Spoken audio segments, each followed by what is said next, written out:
counting down. Let me see. When I'll go 3, 2, 1. Okay, hold on. Yes, all right. Connecting to Facebook. Oh, we are live now. 3, Yes. 2, 1. Good afternoon. Greetings to everybody on the continent of Africa. This is Africa Online Media Corporation about to start its live broadcast on this Sunday, the 17th day of May 2020. This is Africa Online Media Corporation about to start its live broadcast. And we are going to start our live broadcast telling you that the topic is rewarding first responders and all who put their lives at stake during this time of COVID-19. Please zoom in, join us, let us make a difference. Let us tell Africa about what is going on the continent as far as Corona is concerned and what we can do to give a pat on the back to those who have staked their lives out there for all of us. That said, let us begin the broadcast with our editorial.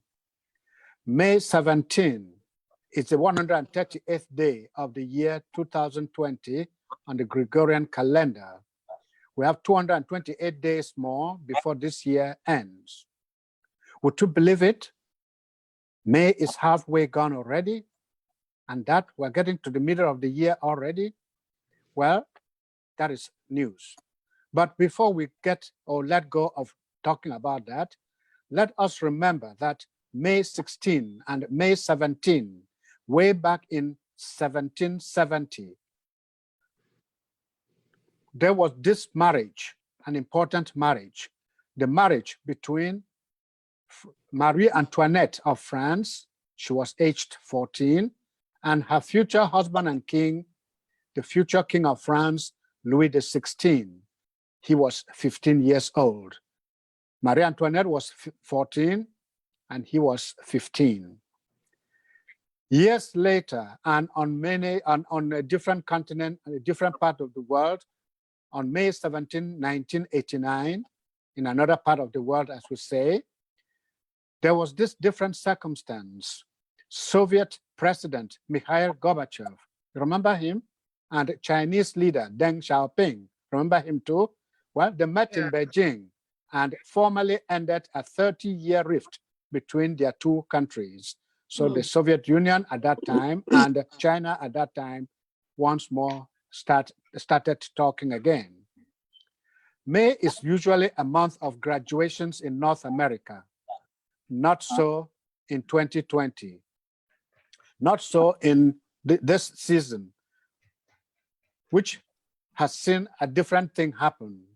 So not so in a season stolen from humanity by an unsuspecting, slow-moving, but deadly, very deadly, invisible enemy, coronavirus, or just say COVID-19.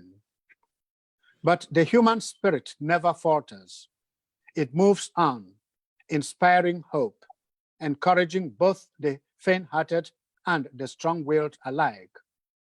One of such encouragers, one of such strong-willed persons this week is the most recent past occupant of the highest office in these United States of America. And without the usual backdrop of those spring ceremonies called graduations, former US President Barack Obama, for that is whom I'm talking about, came forth yesterday as an encourager-in-chief. Graduate together, high school class of 2020 commencement. That was the theme. It was in the backdrop. And as Barack Obama has often done, he came forward and seized the moment. Quote, more than anything, this pandemic has finally turned back the curtain on the idea that so many of the folks in charge know what they are doing. Mr. Obama said in the first of the two addresses that he gave yesterday, directed at graduates of historically Black colleges and universities. Continue his quote, a lot of them, that is those leaders, aren't even pretending to be in charge. He went on before urging millions of high school and college graduates across America to fearlessly carve a path and to, quote, seize the initiative at a time when the nation's leaders have fumbled the response to the coronavirus pandemic. Times like these demand moving cautiously, picking our words as we would pick our way through a minefield. Times like these demand that we treat people carefully and cautiously because so many are hurting, because so many are getting sick, and because so many are dying. To paraphrase one of my favorite authors, Leo Boscaglia, I would say right away that my talent is a gift from my creator, and what I do with it is my gift back to him, the creator. This means that if we cannot, like Saint Barnabas, be the son who is the son of consolation or who raises encouragement, then we keep quiet and let individuals, families, communities, and countries deal with the enemy starting or staring them starkly in the face. Times like these require us to choose the words we speak very carefully.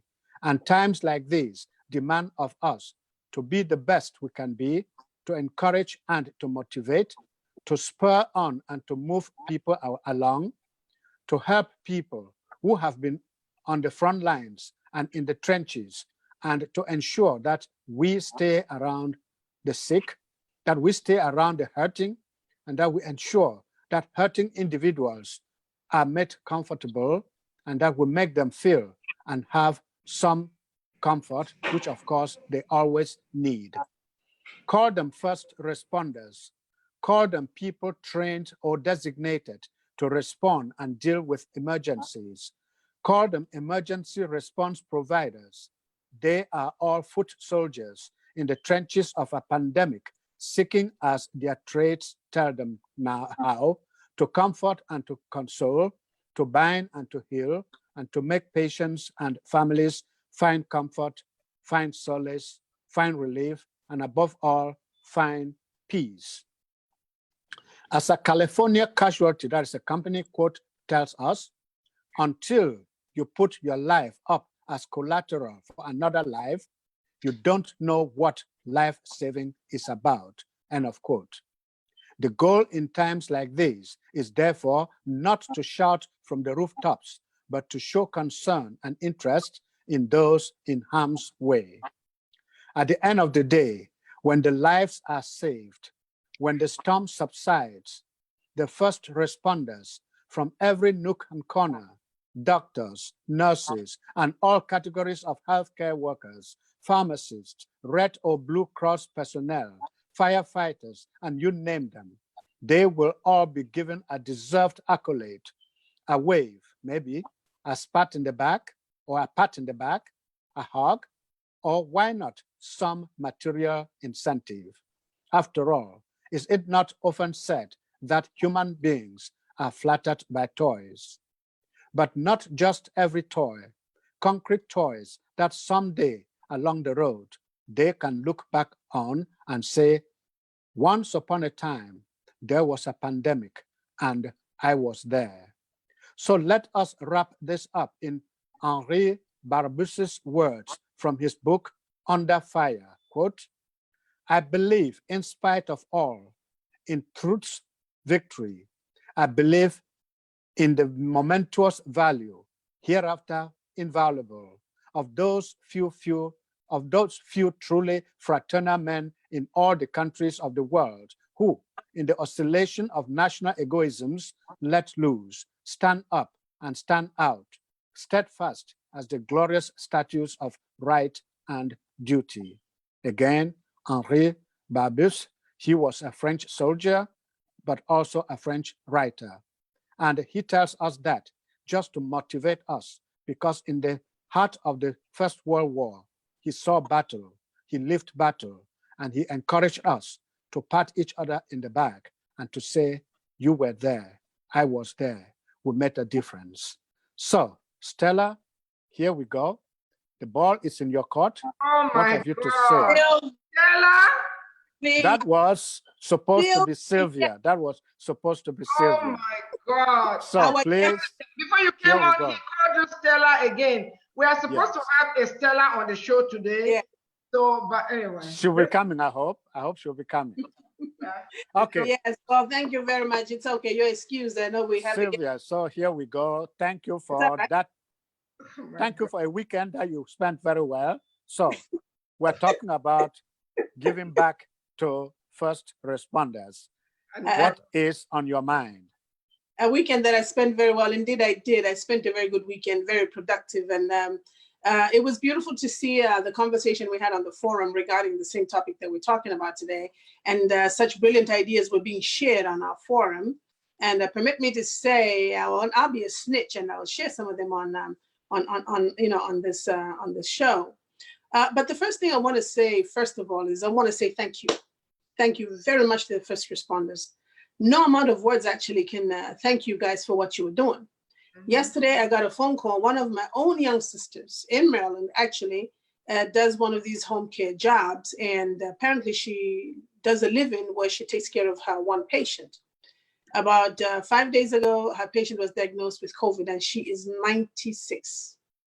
And my sister has to live in that house because the hospital is saying if she goes to the hospital, she'll die. Right, yeah. Yeah, so now she calls me and saying, sis, what do I do? Well, before I answer that question, so let me answer a question with a question first. Are they providing you with PPEs before I answer the question of what you should do?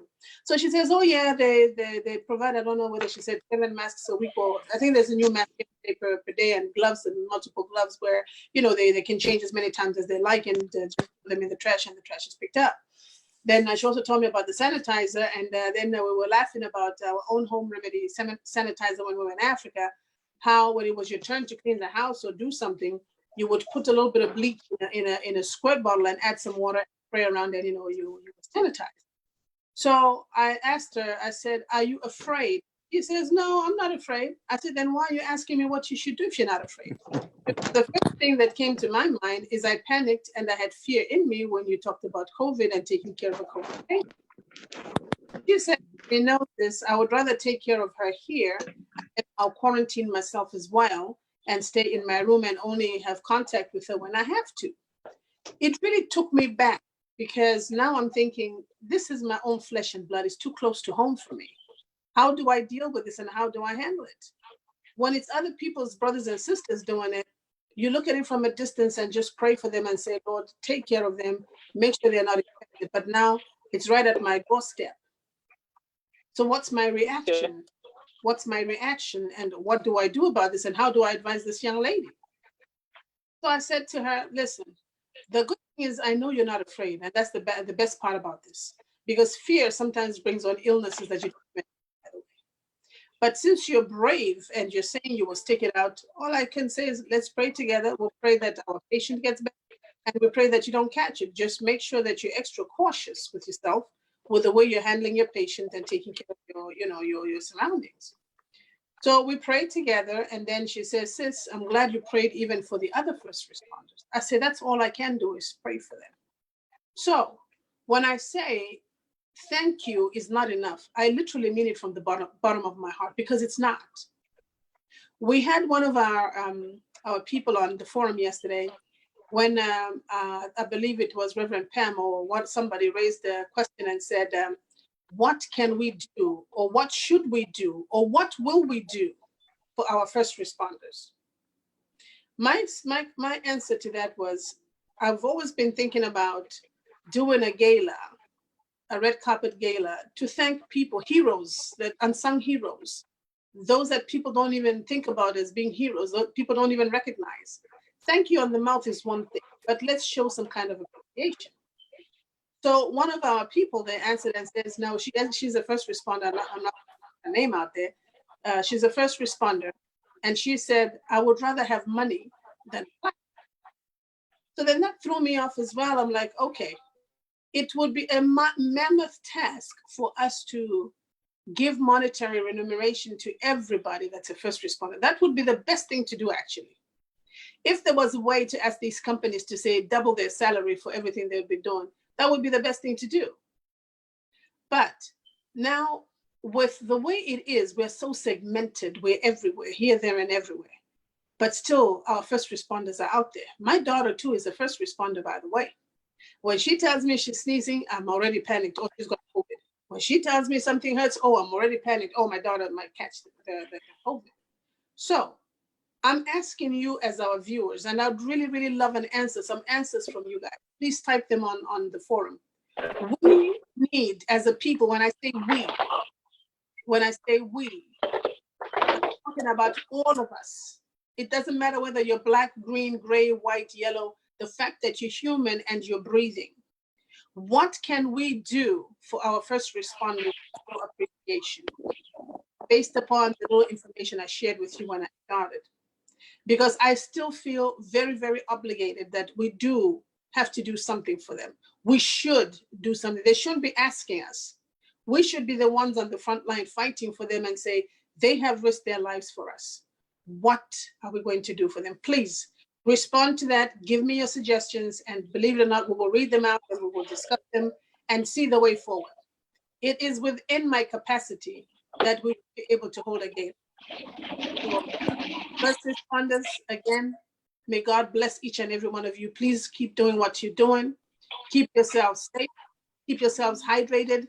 Keep those masks on, those gloves on. Let's put even something on our hair, because I heard even on this nastiness stays in the head as well. That means you'll have to wash your hair every day when you come in, which is fine too. But my brothers and sisters out there, may God bless each and every one of you for what you're doing. Only God can repay you for the sacrifices that you have made. Indeed. Reverend Pam, the ball is in your court. I don't play ball. It's too hot. Okay. Play discussion. Give ideas. Yeah, before I comment, I would like to welcome our special guest today on behalf of Africa Online Media Corporation.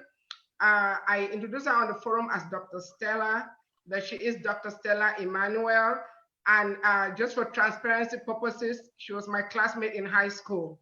I know. I want you guys to know that.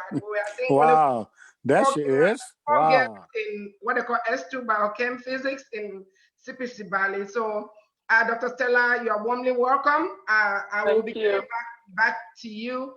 But Sister Sylvia, oh, by the way, Dr. Stella, on this show, Ni Asong has been calling his Sister Sylvia Stella. I'm serious. Multiple times, and we kept thinking maybe when he was we had a girlfriend named Stella. I think he's still.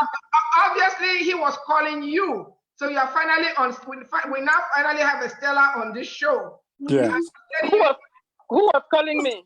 Asonglefac Nkemleke. I'm sure when you were growing up in Cameroon, you heard that name on the radio. Yes. So he's our chief executive editor. He's the primary anchor, and his co-anchor is Miss Sylvia Lieutenant Robinson, all the way from Zambia.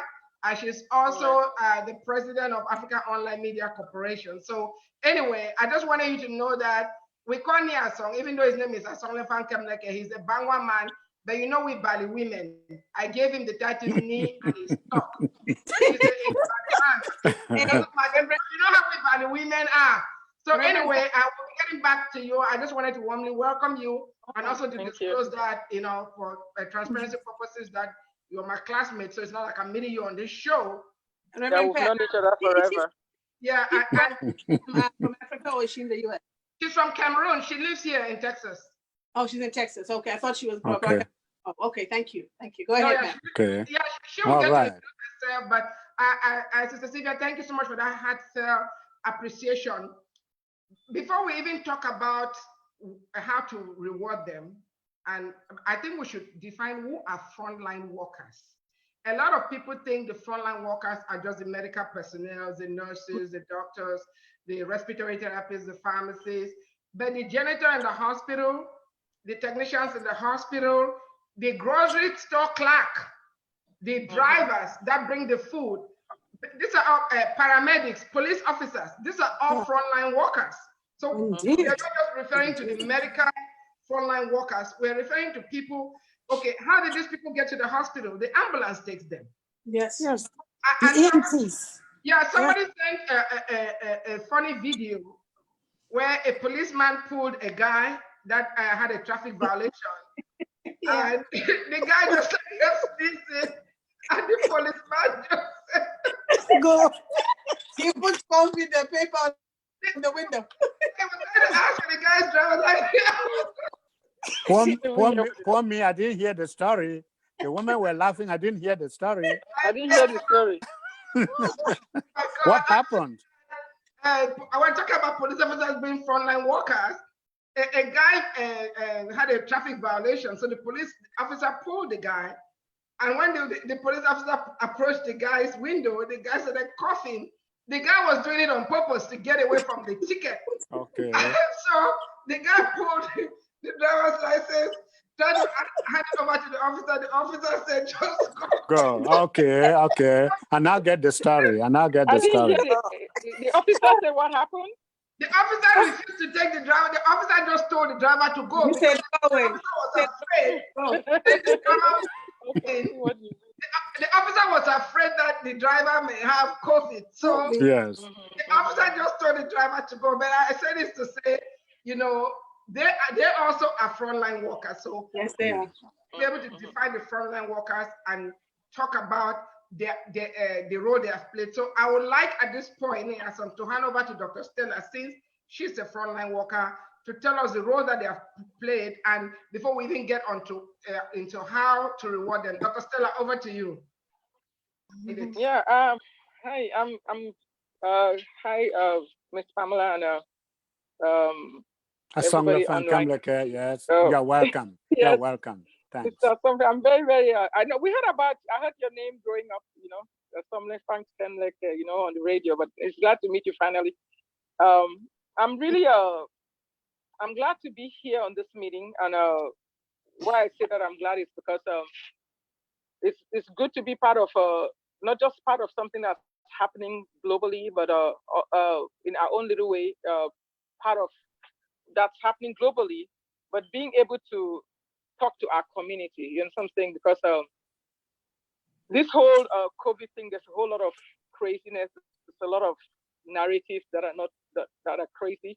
There's a lot of misinformation and there's a lot of confusion. So at the end of the day, it's always good to be able to come in from, you know, where we've experienced it. And, you know, I was talking to one of the doctors. I'm part of this doctor group that has about 30,000 doctors and a few other groups. And, you know, I usually advocate for early treatment. Like I have a hashtag going on, hashtag early hydroxychloroquine work. And most times people always get into we need a double-blinded study or triple-blinded study or whatever else they say. But what my thing has been, this thing is new. It's a novel virus. It's a new thing. Because it's a new thing, there's a whole lot that a lot of people don't know about. Whole lot that all of us don't know about. Even though we are trying our best to be able to give information, or we're working to give information as best as we know. And so everybody's opinion comes in, and people use different things, and at the end of the day, we're just going to be able to say, okay, good, this is as much as I know, and this is what has worked, and we compare notes. There's no good, there's no bad, and there's no perfect person in doing this because it's new, and we really all don't have a clue, because even when we think that we've finally gotten it, something switches, something changes, and very soon they change the way it presents and they change the way. So there's a lot of stuff going on. There's a lot of fear. There's a lot of, I'm dealing with a lot of physicians that are fearful, a lot of frontline workers that are fearful. I didn't hear the whole story that the lady, when I came on, I didn't hear the whole, I was actually calling in a prescription for a patient. So I didn't hear the whole story about the family member that is exposed or something. But there's a lot of fear. And because there's a lot of fear and a lot of things going on, we have to, I'm going to probably, as a frontline worker, I'll probably just tell you people how my experience and a little bit of what I've experienced and a little bit of what I know, and then go ahead and also connect with the experience of other people all over the world, you know, so I will be able to see that. So that's why I'm trying to. You just give me a minute. I'm trying to use. Trying to connect again. No. I have to get. Yes, I'm trying to connect. Oh, good. I'm trying to connect on one phone and get off this one. Okay, yes, because you will have to mute, or else we're gonna have echoes. So No. while we're waiting for Dr. Stella to get her gadgets together, Reverend Solange, you want to weigh in briefly before we get back to Dr. Stella? Okay. Yeah, hi everybody. Here we come again, talking about same thing in different dimensions. And today we are actually focusing on how to reward frontliners in this, as Dr. Stella said, novel virus or pandemic that has hit the world and turned everything upside down. People having more questions than answers. And most of us, as we know, there are a lot of Africans that are frontliners because a lot of us came here and went into the medical profession. You know, we have very close family members. I'm telling you, in my family circle, I think I'm the only one that's an accountant because everyone else is like in the medical field and maybe one or two engineers. All of them are there. So each day I pray that God Almighty should protect them. But then, as we say, sometimes it's good to also say fiscal thank you.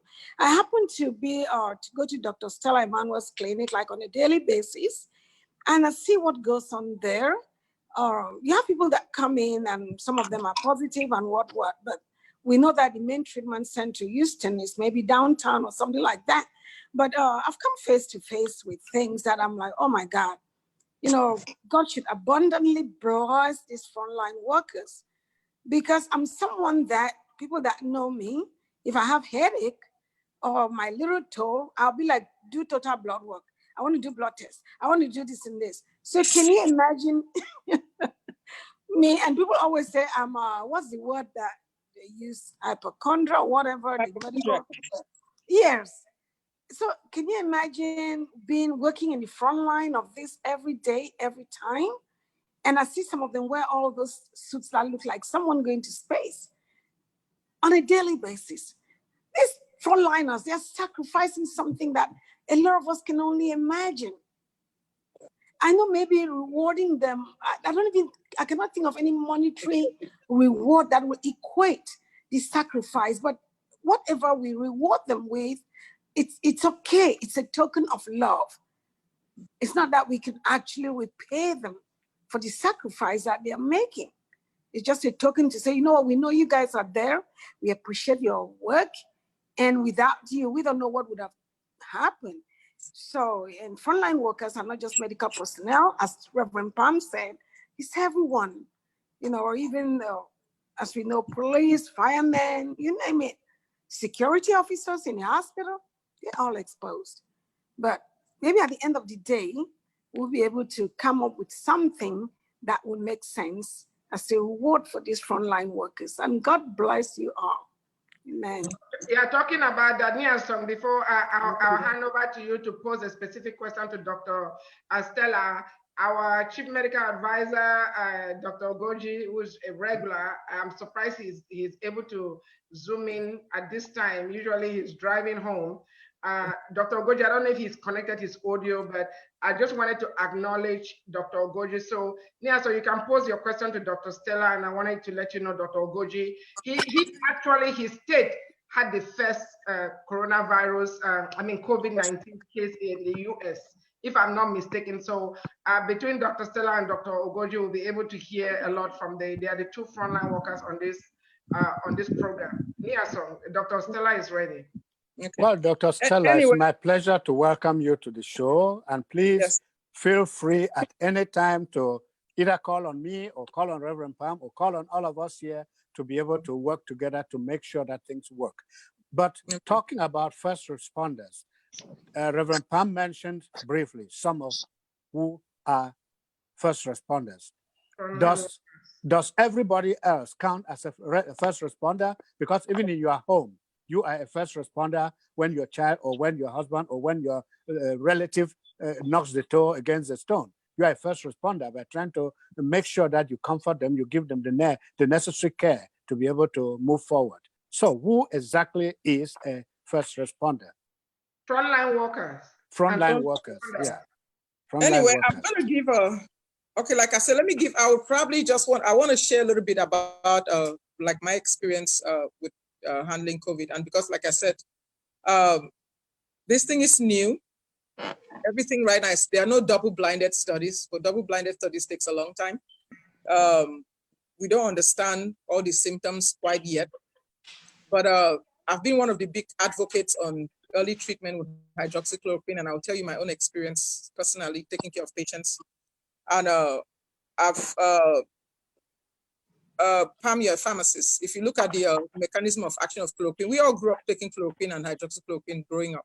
Please And don't remind me. Yeah, I strongly believe that if we there are some things that are necessary, that I believe that some of the deaths and some of the craziness that we're seeing is not really is senseless. Why do I say that? Because you want to look at what I know we believe in American exceptionalism, but you want to look at different nations and what are their statistics and what they are doing and how the numbers are different in different nations. You know something? America right now is stopping the whole world with the COVID. But so if you look at different nations, like if you look at India has 1.4 billion people. They cannot even social distance in the slums of Calcutta. But the current death toll in India right now is about 2,000 or thereabout. And what's the difference? Costa Rica's death toll is below 1,000. We look at many different nations, and especially nations that are in the tropical areas that are endemic to malaria. They have very low rates of COVID comparatively. And I'm looking at the fact that America is about to almost hit 100,000 deaths, and it's not. I think it's really, really senseless. Why? Initially, when this thing started out, we had a direction from the CDC that they should use hydroxychloroquine in the hospital. They gave an emergency use of the hydroxychloroquine. And when they gave that emergency use, they practically, and then later on, they tried to restrict it just to the hospitals, that you have to be in the hospital and you have to be part of a randomized trial. And that kind of tried to hang up a little bit some doctors. And of course, people fought back and everything. But, and then some states right now are still clamping on it. But I truly believe that if we give hydroxychloroquine early, a lot of the deaths and a lot of this fear is not gonna take place. When I came on, I heard about the sister talking about a family member that is exposed. If I were you, I will put them on hydroxychloroquine. I'm treating patients with hydroxychloroquine for post-COVID exposure. A physician just called me from Dallas, totally terrified. She didn't know what to do. She had been exposed with her babysitter. I started them on hydroxychloroquine. I'm putting people on hydroxychloroquine for prevention, just like we do with malaria. And I'm also treating people. And you know, Sister Solange was talking about, she sees us in the hospital. You know, it's easy to, people can always say that, oh, well, we don't believe this thing works, until you actually see patients get treated and you see them get better. You know what I'm saying? I had, like, 2 weeks ago, I had 5 patients, all positive, came in, shortness of breath, coughing, fever. They were positive, shortness of breath, coughing, fever, positive. And we started them on, then we didn't really have hydroxychloroquine, so we started them on mefloquine, put them on Zitromax and doxycycline. Those that came in early, like I treated about 7 patients that week. One of them presented late. One of them had come in about almost, he had been sick for about 10 days. He was then the other ones had just gotten sick. It was like a husband and wife and family members. So the other ones had got a whole bunch of patients at that time. So the husband and wife that were sick, you know, the wife had just gotten sick 3 days prior. So I started them both on medication. Within 48 hours, the wife and the other husband and wife, they were clear. They were fine. The fever stopped. Had a little bit of nausea from the mefloquine. The shortness of breath stopped, and the coughing went down significantly. And usually by day 5, they were totally normal. But the husband that had come in 10 days prior, when he came in, his oxygen was about 88. We put him on mefloquine too. Within 2 days, he was feeling better, but he was still short of breath. And it took us 4 days to break the fever, and almost 10 days for him to actually get better. We put him on doxycycline and mefloquine. And then usually by like day 15, he was better. Then we sent him to go do a COVID test. He went and did the COVID test and it was negative. And a week, but he was still coughing a little bit. A week later, he actually started coughing again and ended up in the hospital with pneumonia. And he came in late. The half-life of mefloquine is like 22 days. Around maybe like 25 days, he actually got sick again. So they had to put him again on antibiotic and some hydroxychloroquine. And that just goes to say, from my own experience, those that came in early, that just got exposed, got sick, came in early, we put them on the medicine, they got better really fast. And so are many physicians doing the same thing. So that is why for me, I advocate everybody. For me and my family, we're all on prophylaxis mefloquine, the way chloroquine, mefloquine, the way we'll do it, my staff and everything, and everybody that wants to, the way we'll do it for malaria endemic areas. I really believe that some of the death, some of the exposure, and some of the fear is senseless. But that is my experience. And of course, compared to what has been taking place in Australia, India, in fact, we just got a study, because I like to read these things, what's happening in other countries, from Turkey, and they're actually using hydroxychloroquine with Zitromax and zinc. And it's really working, and their death toll has gotten down a lot. I don't know what's going on in America. I don't know why they are, like, I would say that they've demonized the medication. I don't know why, but if anecdote, I'll probably just say, well, maybe nobody makes money off a cheap generic drug or something. But really, this is something that we can use. And I would say, don't be, regardless of the narrative, go back and really, and which is another bad part, because when you, some of these studies that have been used, we had a nursing home here in Texas. A guy used hydroxychloroquine in the nursing home, and all the patients except one died. All the patients except one lived. You understand? He treated about 50-something patients. They all got, got crazy. Whoa. So we have a lot. Right now, we just got a study that came out of NYU. We're thankful about that study, because at least finally we're getting something out of the main system, talking about the use of hydroxychloroquine. We got a study out of NYU, came out this week, that people that were placed on hydroxychloroquine with zinc had a 44% chance, a 44% better prognosis. Just the 44% chance, less chance of dying. So in other words, those that were put on zinc and hydroxychloroquine, they did better, and 44% of them lived when they could have died. So these studies are coming up now, but I'm just saying that. Why would I advocate that? If you look at the mechanism of action of chloroquine, hydroxychloroquine, chloroquine, quinine, flavoquine, whatever, mefloquine, they're all in the same thing. The basic mechanism of action is it's an ionophore. It opens the channels and allows zinc to go into the cell, and it actually blocks viral replication and viral uptake. So it makes sense for it to be used early. It also makes sense for it to be used in prevention. So that is why, in my own experience, I've used it for prevention. I've used it for treatment, and it's worked. And I think it's just senseless for us not to be able to use it, because if we're waiting for double-blinded studies, and then of course the other narrative is that hydroxychloroquine has this QT prolongation that causes heart attacks and arrhythmias and something. Miss Pamela, your pharmacist, I can tell you Cipro, Zofran, Zitromax, and just name it. Many of the medications that we use all cause QT prolongation. So it's just part of the narrative. It's not major. The QT prolongation caused by hydroxychloroquine is minor.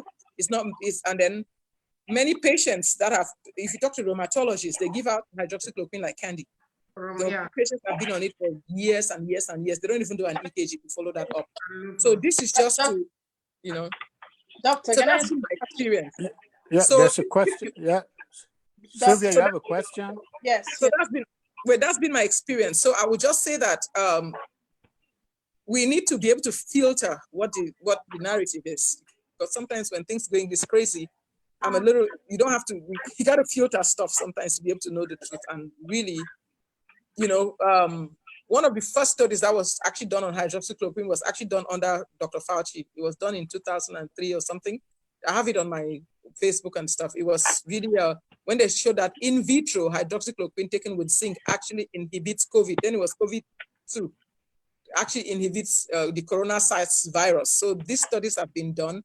This medication is cheap. This medication has a very good safety profile. It's been around for 70 years plus.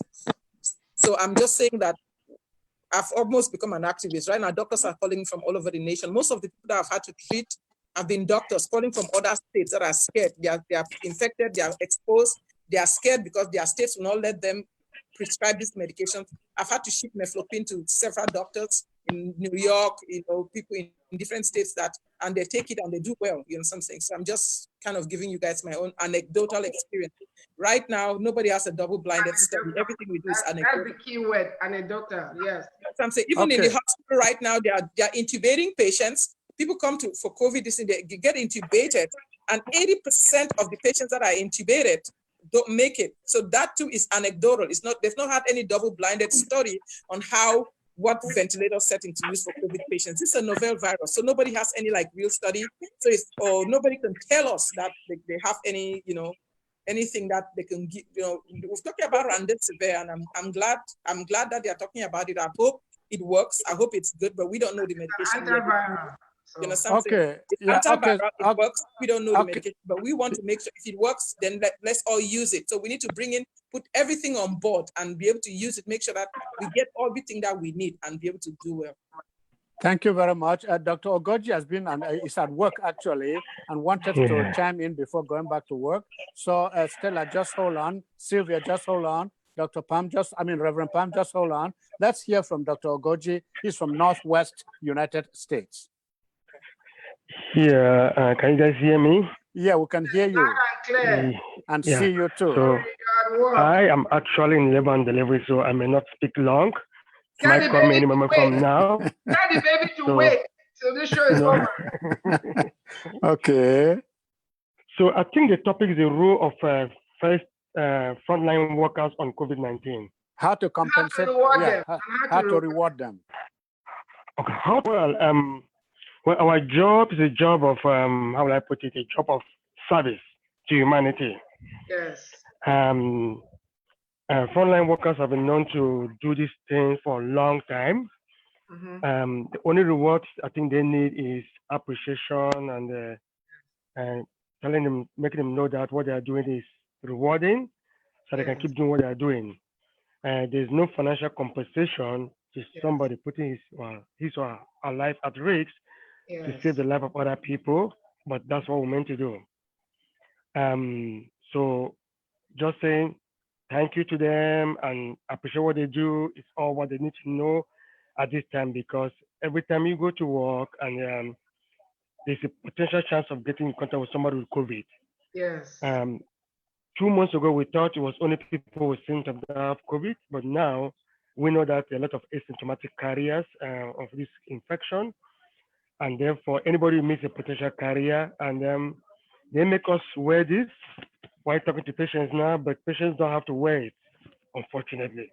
So, and this cannot protect me, it protects the patient. And so it's complicated and it's a new virus. We don't know much about it. Whatever treatment we can use to make patients feel better, we can try it. I agree with other speaker about the role of hydroxychloroquine and chloroquine for this condition. I'll only add this, that remember that in this part of the world, if you give chloroquine to somebody, a person develops arrhythmia and dies, the family is coming after you. Yes, they will sue you. If you remember that, then you know that you cannot just dispense chloroquine that has not been approved by FDA or proven to be a cure to anybody because of one fatality, you are done. Back home, you can do that and then get away with it. So I still believe that. If somebody have coronavirus and it's in the ICU and you want to prescribe chloroquine, you should tell them that there's a small percent chance that even with 1% that you might develop arrhythmia and die. Once the person agrees that you can prescribe it, and you have to tell them that this is not FDA approved. It's actually approved. Well, for people in ICU, and people who are sick, it has not been approved for prophylactic treatment, based on what I know. Yes, that's correct. So based on that, I will not dispense it for prophylaxis. If somebody call me for it, no. If I'm back home and somebody calls me, you want it, if I don't get it over the counter, it's different. So actually, so that's one aspect about the treatment. Comparing the United States, again, I'm not trying to dispute what my colleague have just said. Compare United States and India and Mexico, there's a difference in that in this part of the world, the population is very, very young. We don't have elderly population. If you go to New York City, most of the deaths occur in nursing home residents and people who are in their 70s. You go to northern Italy, the average age of the death is 78 years old, you know. So we have to put all those in consideration. You go to India, people die in their 50s and 60s. You go to Nigeria, same thing. And so we have to put all that in consideration before we decide what to do. Of course, when there's no treatment for a condition, please go ahead and prescribe chloroquine. But you prescribe medication where you live, where if something goes wrong, you can defend it in court of law. That's what is limiting the practice of medicine in this part of the world. So in this part of the world, one life, even if that guy is 90 years old, is very important. If a 90-year-old dies, the family will come after you. In Nigeria, a 5-year-old die is the will of God. So in India, the will of God. In Mexico, the will of God. So those are some of the things. So I will stop there by saying that just appreciate what we're doing and I appreciate whatever we can do. There are a lot of things we do in this part of the world that we don't have evidence, but dispensing something as chloroquine to almost everybody that comes across you. I mean, if you give you 100 people or 200 people, 1 or 2 people develop complication of arrhythmia and die. No, and it's then, not, Doc, it's not that way, though. it's I'm actually possible. comfortable doing it. I'm Now, saying I that mean, right. it's, No, I'm saying that right. Actually, it's been approved by the FDA for use for COVID. And then the second thing is that it can be used off-label. In fact, if you look at, Pamela, if you look at the Houston, Texas Board of Pharmacy, they tried to do that and they actually, Texas Board of Pharmacy say we can approve it. Today even, I actually just called one in. You know what I'm saying? Usually I get my patients to sign a consent saying that, you know what, chloroquine has been approved for use for this, for lupus and malaria prophylaxis and everything. And there are anecdotal evidence for use in COVID. And they approve for me to give it to them and they sign it and they do take it. I'm telling you, I've been using this. You do have the Okay. consent form, which is what he's saying. Yes. Where we are. But I want to just say a couple of things. You know, there are so many cocktails going on, even before COVID. Like most of the patients that have upper respiratory infection or the flu or whatever, they give them Z-Pack. We all know that's azithromycin. Z-Pack is an antibacterial, it's not an antiviral. I'm going to tell you guys, I've said this on the show multiple times. I do not take medications. I drink pepper soup. 100% of the time, it knocks out the flu and the cold in less than 12 hours. I'm not prescribing. You cannot argue with my experience, just like we cannot argue with anybody's experience. I want to make it clear that Dr. Stella is talking about her experience. Dr. Ogoji is talking about his experience. They are not representing what Online Media Corporation is, advising the public. Yeah, I'm talking about experience.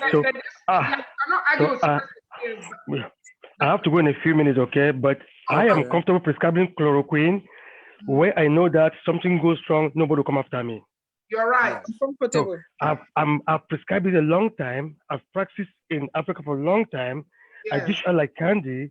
But in this part of the world, if you don't have rheumatoid arthritis, I will not dispense chloroquine for you for prevention of COVID. Yes. If I'm an ICU doctor, I will prescribe it for you. This is what I will do. I'm comfortable with chloroquine anytime, any day, but I will not prescribe for that to one patient that something go wrong, they come after me. I have to go. If I'm still guys on by 2:30, I will join back. Yes, doctor. Yes. Thank you. Go safely, Dr. Ogoji. But let me finish my train of thought. We know there's so many different cocktails. Let me tell you, nobody knows. There's no cure for COVID-19, period. There's no cure. We all watch the political drama with hydroxychloroquine and chloroquine on the air. Chloroquine has been around since the Second World War. I don't want to remember the nightmare of taking chloroquine and all the itching. And Stella, I don't want to tell them a story of actually, Plaquenil doesn't have those side effects, though. No. What I'm trying to say is that Plaquenil is hydroxychloroquine. Chloroquine is Ireland. But I'll say that I have a funny story of Dr. Stella when we were in high school when she had malaria, but I'm not going to say it on the air. But anyway, so what I was trying to say about the cocktails is there are so many people taking different things, even people who are on the hydroxychloroquine, which is brand name is Plaquenil or chloroquine, Ireland. they are not just taking those drugs by themselves. There's a cocktail either they take it with zinc. A lot of people take zinc when they have yes. even the chewable tablets, but or the different versions. But let me not go too much into that. But what I'm saying is that they don't take it by themselves. So we really don't know. Like she said, there's not been any double-blinded studies. I had the privilege when I got out of school. I was supervisor at Texas Children's Hospital, which is involved. It was the largest pediatric hospital in the world, involved in a lot of studies, double-blinded studies. So those studies take a long time. What I'm trying to explain is that we don't really know which of the cocktails is treating these patients, or if there's some synergistic effects, that is giving us the results. Until all the studies that are going on around the globe, produce scientific data, we cannot say for sure. Let me tell you, there have been so many patients going into African hospitals and even in the US now and other European countries with toxicities of chloroquine. But there's even a bigger problem that I personally am afraid of. Counterfeit chloroquine. We know there are people selling, no, believe me, there are counterfeit drugs all over the world, but in Africa it's worse. I'm saying that we don't even know how many people have died from taking counterfeit chloroquine, because chloroquine is a very common drug back home. So as the people go on television and talk about these drugs, we need to take responsibility, because the average person in the village or somebody might hear this and say, okay, they just go around the street and buy chloroquine from the corner drugstore, and it may be counterfeit chloroquine because everybody's looking for it. So we need to be careful. But I just want to say that there's somebody that called me from London, a CEO of a major tech company, and he was betting he knew 5 relatives that had COVID-19 and they got treated by bitter cola alone. They just took bitter cola. But am I going to recommend it? No. I take a bitter cola when I eat too much and I have indigestion, and it works within 20 minutes. So we really need to be careful when we put that information there, because information, actually next week, that's part of the topic we're going to be discussing, because our people don't know how to discern which information is accurate and which one is not accurate. I just want to say, let's be careful on how we are saying it. Yes. Yeah, Pam, there's a study out of NYU right now on hydroxychloroquine. There is a study right now out of NYU. I know, and not just NYU, Dr. That has Cuomo. actually been published. Yeah, Dr. Cuomo, I've not listened to, not Dr. Cuomo, Governor Cuomo, his state, because of the number of how hard hit New York was hit, I think they first got like 10,000 pills of hydroxychloroquine. So when the last time I listened to him, he said they had some data, but he did not, he said the medical healthcare professionals will disclose that. I have not looked at it, so I hope there's a study, but I don't think we have enough scientific data to support what we're going to recommend. Again, we need to keep in mind that most of these studies are being done with a cocktail of therapeutic cocktails. So it's not just one drug. So until we get to a point where we can actually, enough studies have been done, whether it's double-blinded or not, to see which mechanism of action, which drug itself, even if it's a combination, fine. The same thing with HIV or AIDS. When AIDS came out, the monotherapy was, let me not even go to AIDS, let me go to malaria, because I'm a co-developer of our ACT drug, anti-malaria drug. The World Health Organization stopped using monotherapy for malaria years ago because it doesn't work because of resistance. So the only thing they use now is what is called artemisinin combination therapy, because that's the only thing they will even approve. So let's just be careful about information, that we cannot argue with anybody's experience. So. Yes, Stella, just hold on one bit. I think Sylvia had a question for you before. So Sylvia, I know you are out there. Ask your question to Dr. Stella, and then we'll move on from there. It's a question and a statement I need her to verify. With regards to the queens or the camoclin, chloroquines, whatever yes, all the queens, yes, the medicine are calling them the queens. So you're stating that it's safe for me to tell my sister to start taking chloroquine, the queens, as a preventative maintenance, correct? Yeah, if your sister has been exposed to COVID, Yes. She needs to go to her doctor and demand that they give her hydroxychloroquine for COVID exposure. Well, she did. She asked him, and he asked her if she has symptoms, and she said no. So he says, then you don't have to. Yeah, but that is she should demand it because she has a right. There's a law in America called the right to try. The what? You have the right. There's a law in America called the right to try. So she has a right to try. So if she wants the medication, she has a right. Say yes, doctor, I have a right to try this medication. She just doesn't know. She just what state is she in? Doctor. She can go to another doctor. Ma'am, what state is she in? Maryland. Oh, okay. Yeah, she should have. She should have. I'm not licensed in Maryland. I'm licensed in New York. I'm licensed in Texas, Louisiana, and Kentucky. If I was licensed in the state, I'll call it in for. I'll do a tele because I have doctors call me from all over the country for real, and I've seen. Yeah, you said. I have a doctor call me from New York, but that one she was a physician. I had to mail in medication to her because she knows what was going on. But really, there's no why she has a right to try. So she should tell her doctor that I have a right to try it and I want to try it.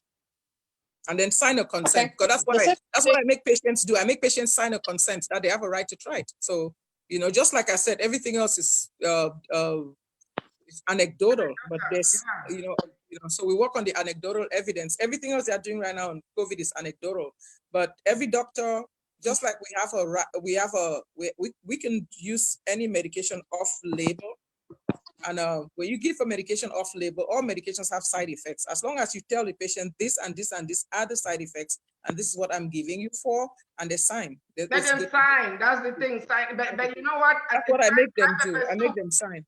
I have a paper that I write a consent, and they tell them that, okay, this medication, it has been known to cause arrhythmias. I know about it. My doctor told me about it, and I want to try it. So they say that protects you. Do that. Yes. So yes.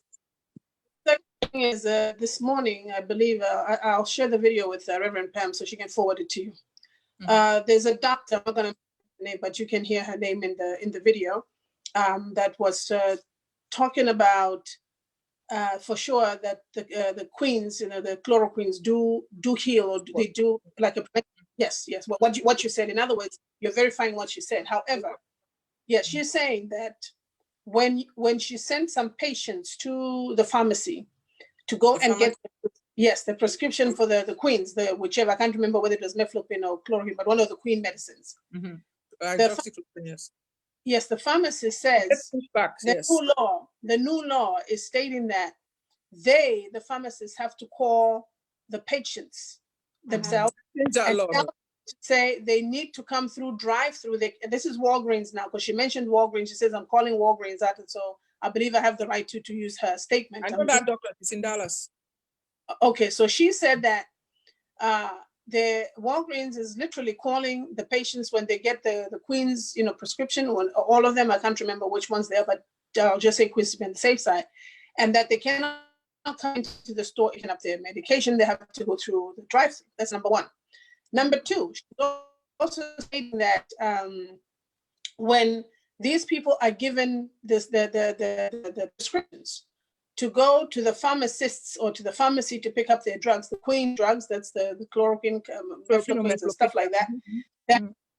Yes, they are being asked to present a diagnosis. Why are they going into the Queen? They've taken care of that though. Because of that video, because of what Dr. Hassan did, they have actually, in fact, we just had an update today from Texas Board of Pharmacy that they've taken all that stuff that you understand that there was an outcry. And so in Texas right now, you really can prescribe. I called in a medication 2 days ago. I called into a friend in Dallas, and an anesthesiologist got exposed from the babysitter, was scared, was worried, did not know what to do, was scared about going to get the medication. I said, listen, I saw her, I did a telemedicine consult with her, and I called in the medication. The pharmacy told me that, what is the diagnosis? I said, COVID exposure. She's like, you can't give the medication for COVID exposure. I said, where did you get that from? She said, well, the pharmacy board. I said, go back and read what your pharmacy board says. And he went back and looked at it, read it, and he came back and said, okay, good, that's true, they've updated it. I said, yes, they have. Pharmacy board is not the one to tell me how to practice medicine. I can use it off-brand. Texas says so. So they were able to fill the medication for the patient. You understand what I'm saying? And Okay, this is so right now, as you're telling me today's what, Sunday, what, 17th? As of, let me quote this so that I say it out there for the public to hear. You categorically state to the doctor that May 17th, 2020, that the people that are going to the pharmacy now, or the pharmacists, to go get their COVID drugs, the Queen family, they will not be asked for the diagnosis or prognosis or whatever the OSISs are. It's not actually the people, they ask it from the doctors. But in Texas, I don't know about other states. I know in Texas, they have, America is like, every state is like a country of its own. In Texas, we just got an update from the pharmacy board 3 days ago. You can Google it. And they have said that, there was an outcry, and they've taken all that restrictions down on chloroquine. Right. It is between, hydroxychloroquine treatment is between the doctor and the patient. It's not between pharmacists and a politician. With a consent form.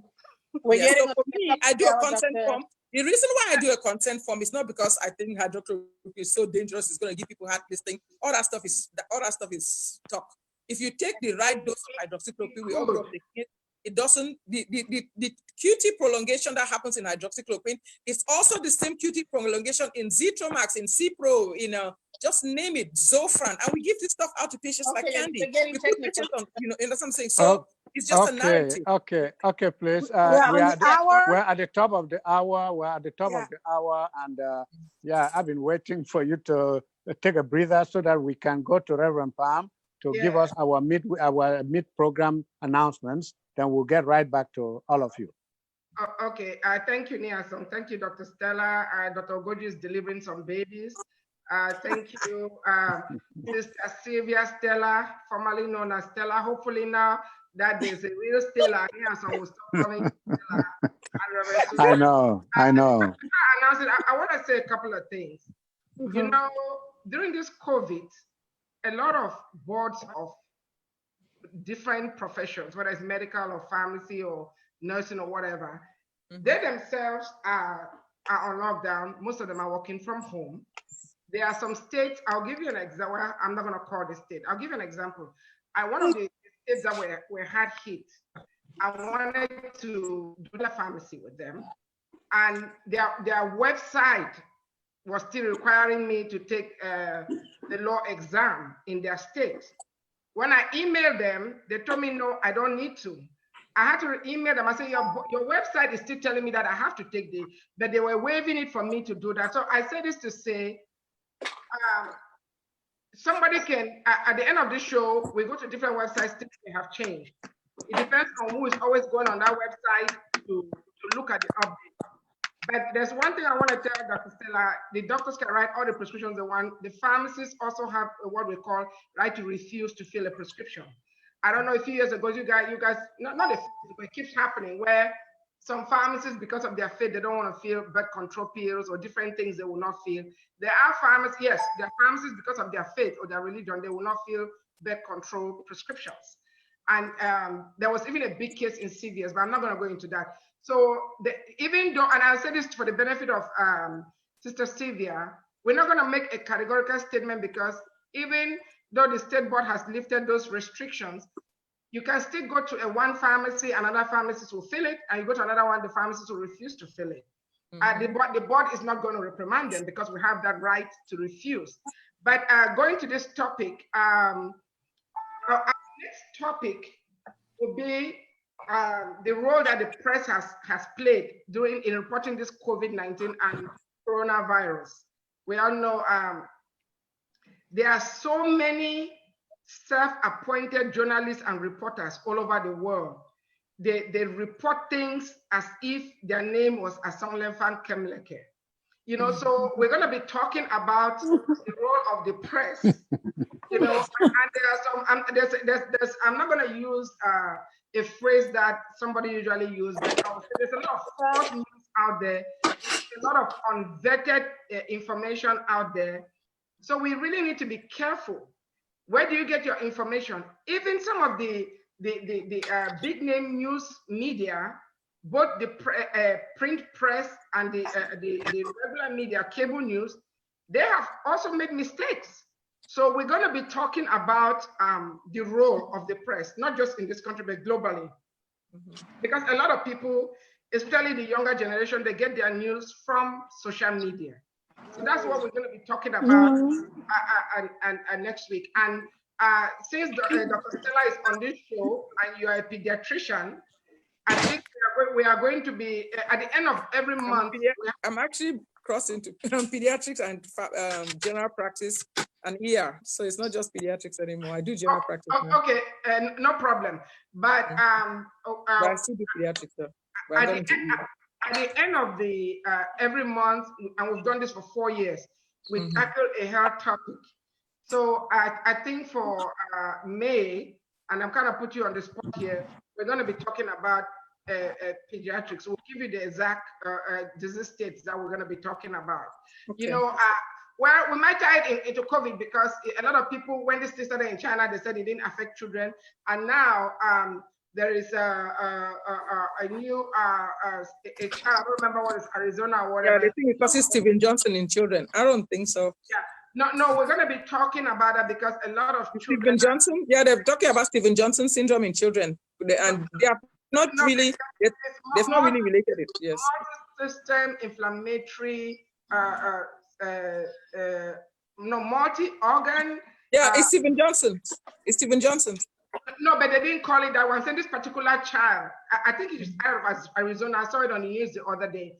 So, but anyway, so now CDC put out an alert to all doctors, and parents need to know. So children are not immune from COVID-19, just like people were saying that it was not affecting our people. Yet in this country, most of the people that die are our people. So anyway, that's a side comment. So we're going to be handling pediatrics. That'll be the end of the month. I'm saying this so Dr. Stella, you can make yourself available for the last Sunday of the month. But next week, we'll be talking about the role of the press and how they have handled the COVID-19 as well as the virus itself, the SARS-CoV-2, the coronavirus. Some people use them interchangeably, but they are not. The COVID-19 is the disease and the coronavirus is the virus. And the 19 is just that it happened in 2019. But let me comment quickly on how to reward the frontline workers before I hand over to Niasong and his original Stella, Sister Sylvia. You know, yes. Hit the nail on the head. Call me when we get off the phone. Because the truth of the matter is, most people, not all, most people that are in the healthcare profession or even the frontline frontline workers like police. I'm not talking about the grocery store people. They are frontline workers too, but I'm saying that the paramedics, the firefighters, the police, you know, the doctors, the pharmacists, the nurses, the therapists. Most people have not even been talking about respiratory therapists, but believe me, they are. Oh yes, they are the most exposed respiratory therapy. Yes. Coronavirus, they are the real frontline workers, the respiratory therapists. But people have not been talking about them a lot. They are the ones doing the breathing treatments. Yep. Exactly, not the nurses, not the doctors, the respiratory therapists. So we want to shout out to all of them. But I want to say this vocation, a calling. There might be people that nobody is going to go to medical school or pharmacy school or not. Well, there are some people that have switched to nursing because they thought it was paying, but mostly people go in there because it's a calling and it's a passion. And no amount of money can reward them. No amount of money. However, because of the high student loan associated with these professions and schooling, I think waiving the student loans, which we all know in this country has compound interest. Dr. Stella, you are blessed to have gone to medical school out of this country, so you don't have student loans. But believe me, there are a lot of people that die without finish paying their student loan. The only student loan I took was my last year in pharmacy school because that's when I was qualified. I can tell you this, the interest is not going away. I've been paying and paying and paying. The thing is that it's not like on my priority list, so I don't think about, you know, I should have paid it off, but it doesn't change. You keep paying and paying, the amount is not changing. Yeah. I think waiving student loan is one good way of saying thank you to them, and the government can do it because most people have. Of course, they can do it. They can do it. They should do it. It's guaranteed by the US government. And then another thing is appreciation, because you give the money, yeah, somebody can go and buy something and the money will go, it's disposable appreciation. But if you give them like a plaque or a certificate, they can hang it on their wall.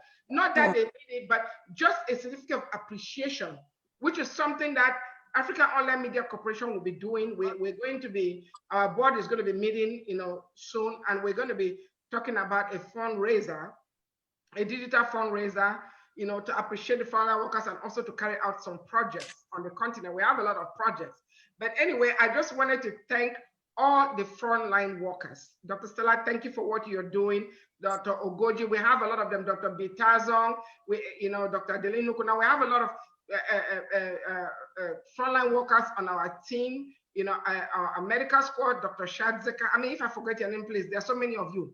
Can't remember. The Ditas, the Dr. Ditas. Dr. Ditas, all the Ditas, there are 100 of them. So I want to thank and all the nurses, all the respiratory therapists, all the janitors in the hospital, even the patient assistants, the techs, the people that make the beds, change the beddings in the hospital. All of them, the unit secretaries, all of you are frontline workers, the police officers. I don't think there have been that many fires. I think Corona just brought everybody to a halt. We're not hearing about fires, whatever. Grocery store clerks. I was impressed to see grocery stores are now putting shields, at the cash register to protect their workers. And I'm going to say this. One of the things that this COVID has done for me are two things. One, I have never thanked God for my lungs like I've been doing during this time. All my organs, especially my lungs. We know that when God created Adam, he breathed into Adam the breath of life, and Adam became a living soul, and Corona is coming to take away that breath. But the other thing is, I don't intend to be shaking people's hands after this. I will not. I like that. You'll get a Wakanda greeting, or you'll get an amen from me. Because it's not just coronavirus. Coronavirus has just showed us that a lot of the colds and flus that people have been getting, it's been from handshake. Enia, so over to you. Let me keep quiet. Thank you so much. All you need to do for me, as always, is give me a very hearty hug. Okay, that said. You are weird. That said, our guest, Dr. Stella, what would you, as an individual, appreciate most if somebody were to approach you and say, oh, for all what you've done for us in this hospital or during this pandemic period, this is what we have for you. What would you, as an individual, accept? Depends on who approaches Before you. you answer that question, we are streaming live on Facebook, Dr. Stella. So yes, depends on who approaches me. If it's the government, I'll be like, please, big check. Okay. If it is your neighborhood resident. If it's a government, I'll be like, you know what? It'll be nice. You gave 2.5 months worth of this thing to other people. It'll be nice to give us 2.5 months worth of our paycheck too. But okay. If it's African online, I think a plaque would do, like an appreciation plaque would do, because that would sit on your wall for a long time.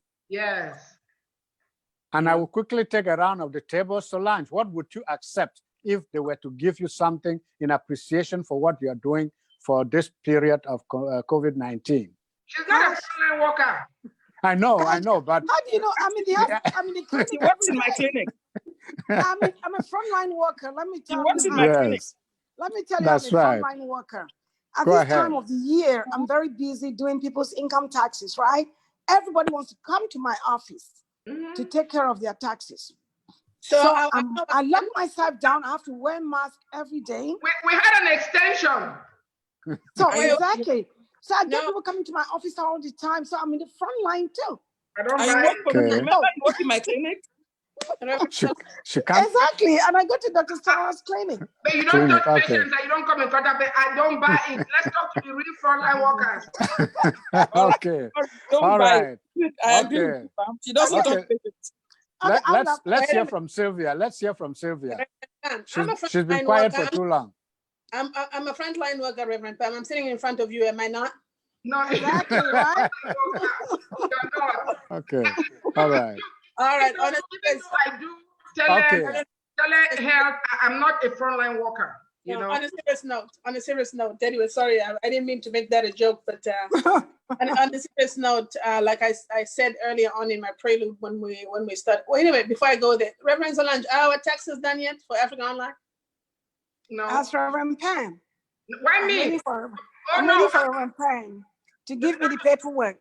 Okay, I was telling you, All she has to do is I did email it it. for 4 years. It's over now. Get Oh, by me the Email the way, paperwork. Solange is our chief financial officer. Reverend Pam, Online. So get me the and send our papers. Okay. Anyway, Let's keep going.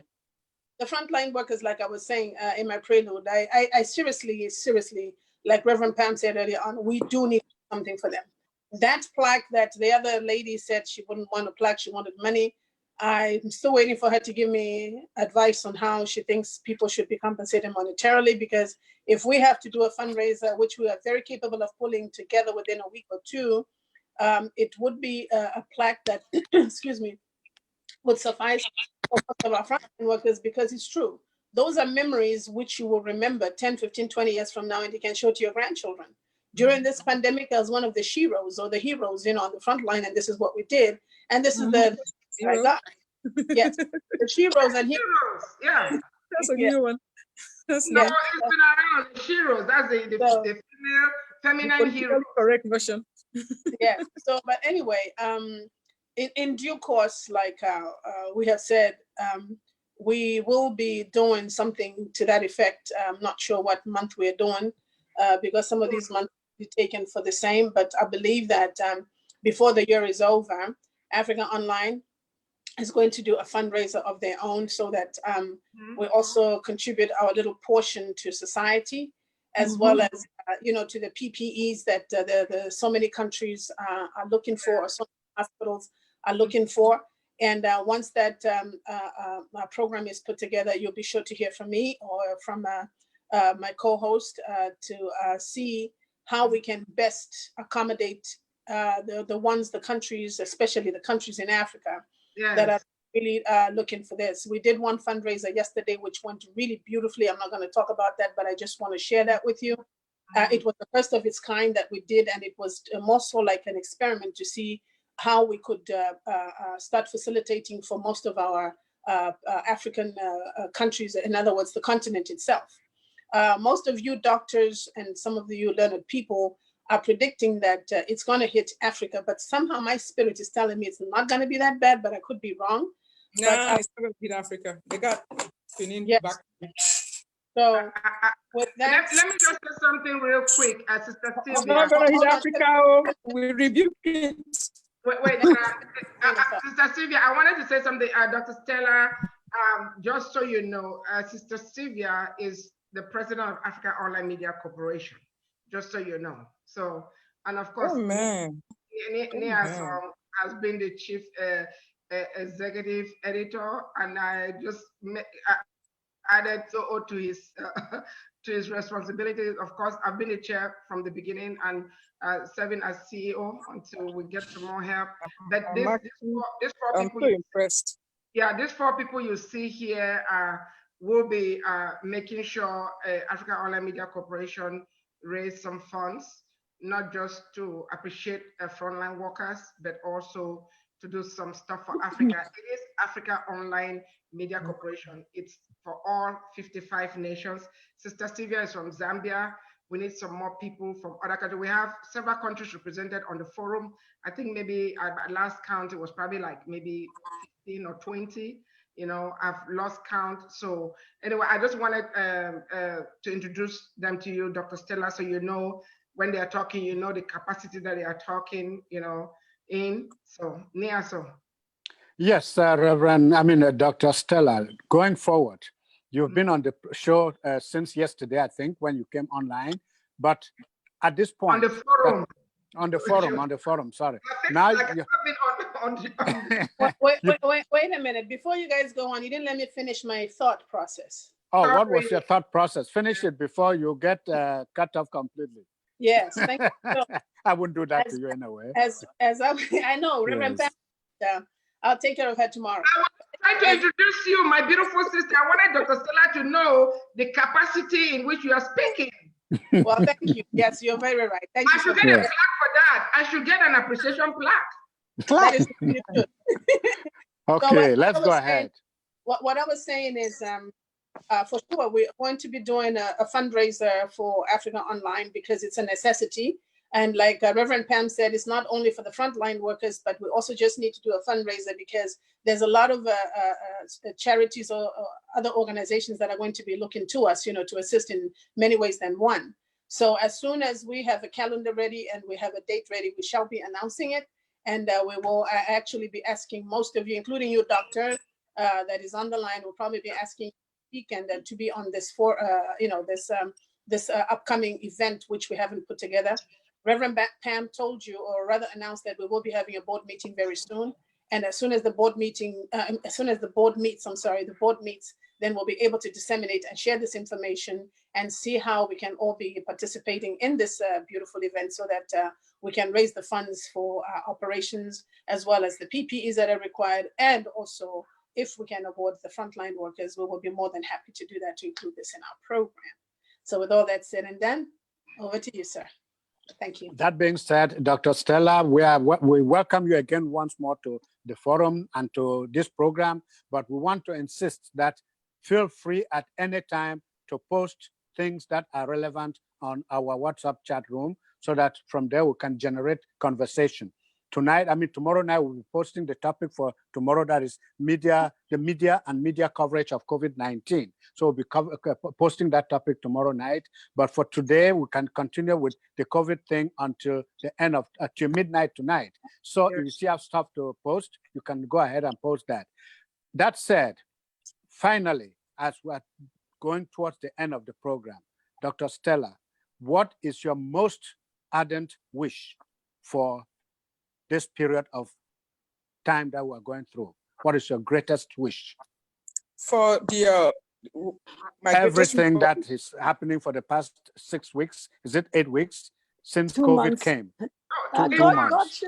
I would say this, right? The first thing that I would want to say is that as a Christian, as a pastor, I would wish that the pastors, Christians would pray more and seek the face of the Lord on this, because sometimes when things get this crazy, sometimes only God can really help us, so I would really, my biggest wish is that people would rise up and, and pray more and just seek the face of the Lord on this issue. And number two, my second wish is that people would be more open to get information so that they are not so afraid, because, fear comes from helplessness. Fear comes from a sense of you don't know what is going on and you don't know what to do. And I wish that people get more information, because COVID-19 is deadly, but it's not as deadly as the media make it sound. The death rate is not that high. It's not as high as they make it sound. So we need to be able to filter some of the stuff that they are saying. Okay, we're going to be discussing that next week. So that people should, so the fear should be down. And I know that a lot of people, like the other doctor was coming on the line. If I could, I've almost become an activist on. I wish that the government would tell us the truth on hydroxychloroquine and just let people make that decision for themselves to take it or not. Because from my experience and the experience of a lot of doctors, and I have, if you guys want to, I can send you guys a lot of information. This thing works, and I believe that some of the death is senseless, and a lot of physicians, depending on where you are, what state you are in, and who you watch, and whether you're left-leaning or right-leaning, you tend to get skewed in your information. I just want them to leave the information to stand on its own. Facebook and YouTube is doing a lot of editing information and censoring. They should just leave information to stand on its own right, so people can listen to it, look at it, and make their own decisions. So that is what I wish, because for real, I believe that this death is senseless. I've seen a lot of results, and I believe that a lot of the death is senseless. So those are some of the things which. Yeah. Okay, Solange, on your part, what is your greatest wish? Oh, my greatest wish is that God should intervene, because I know God Almighty is the only one that's going to speak the word, and this thing will go away. Yeah, God has given the physicians, the medical, the scientists and all that, the knowledge, the wisdom to research and come up with something, preventive treatment, whatever it is. But at the end of it all, we have this thing, we always say, the physicians will treat, but God will heal. So Yeah. my greatest prayer is that let God Almighty heal our nations, heal the land of this virus, whatever it is, and set us free from fear. Thank you, Reverend Pam. Out there in Africa, we have a great wish, but then Africa is not listening, or some places are listening, some are not listening. So what can we do for Africa so that people listen, so that people know that this thing is deadly? Yeah, so you're right. The thing is that you cannot help people who don't want to be helped. Every life is important. There is nobody except the people in the most remote area. I've seen even videos. People have made videos even in Pidgin, in different dialects, trying to tell people about this COVID-19 and coronavirus. It doesn't matter whether they don't pronounce it right. We'll continue to sensitize them. From March the 1st on this show, every topic that we have discussed has been connected to coronavirus and COVID-19. We continue to do that. There are at least 3,200 people that follow this show on Facebook, and there are other people that watch it on other media. So outlets, my thing is, you know, there are people who get information, just like, I don't know, there are people that know about sexually transmitted diseases, but they still have unprotected sex. What are you gonna do? So we tell them about this. It's up to them to wash their hands, to wear the mask. You don't have to have a surgical mask or medical mask. Use your scarf or head scarf, which most people have. But if they don't want to do it, that's their part. We've done our part. But the one thing I want to say is, we're out asking God to cure this thing, let it go away. God tells us in 2 Chronicles 7:14 that if my people who are called by my name shall humble themselves pray. and pray, That's how we pray. my face, and turn from their away from their wicked ways. I will hear from heaven, and I will heal their land. So we need to repent. There's been so much evil. This coronavirus brought the whole world to stand still. Those people that had guns, those people that have nuclear weapons, their nuclear weapon cannot destroy coronavirus. Nope. Even people that never pray, they pray this time. So it is a time of reckoning. It's a time to get in right standing with God.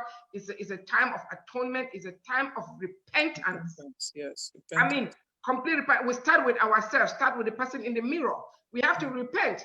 God could have prevented this. He could have stopped this, but the common cold has been But he allowed it. 2,000 years.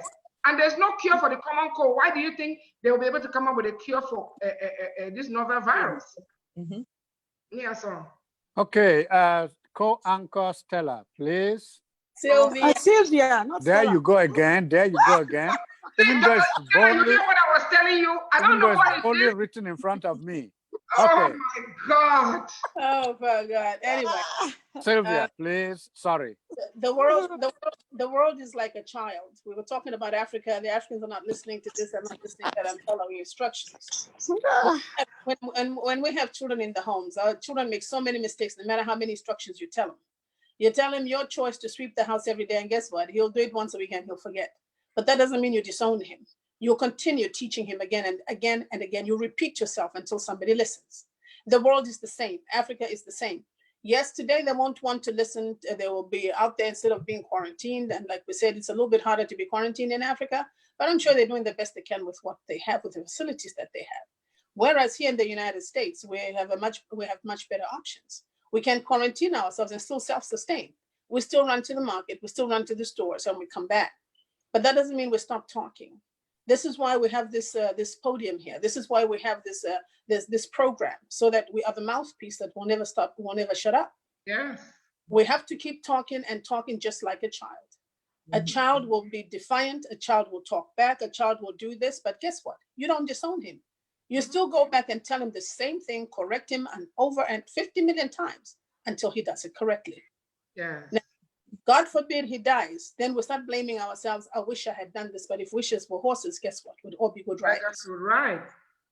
My mother used to say, we have a saying in my Lumber language which says, meaning he who hears once and adheres, you'll never go wrong. Because the wisdom from those old people that taught us and brought us to be who we are today, like the Nigerians have so many adages, so many idioms that I swear I just love listening to them. Proverbs. Proverbs, yes. The ear is a very good tool in a human being. Listen, listen, listen. One day you'll get it right. Okay, Dr. Stella, your last word. If not, Dr. Sylvia. Stay safe. Wash your hands. Don't touch your face. Wear a mask when you leave your home. Stay away from people that are not in your household, that are not in your immediate household. So you can physical distance without social distance. You can physical distance from people, you know what I'm saying? But stay connected with your friends and family. It doesn't sound, do not social distance, physical distance. There you go. Talk to your family. Stay connected with your family. Stay connected to your loved ones. Wash your hands. Don't touch your face. Put on a mask. Just simple hygiene can go a long way to save you from this virus. But most importantly, I will just quote the scripture. God has not given us the spirit of fear, but of a power, of love, and of a sound mind. We are in this together. We will get over this together, and all is going to be well if the Lord tarries. Thank you. Amen. Thank you so very much. And I think at this time, we're pulling the curtain down and thanking all of you for coming. Please go home, be safe, be healthy, and of course, trust in the Lord. Thank you all very much, and see you again next week. Bye Thank for now. you. Thank you. Bye. Be safe and secure. Thanks. All right. Bye-bye. Okay.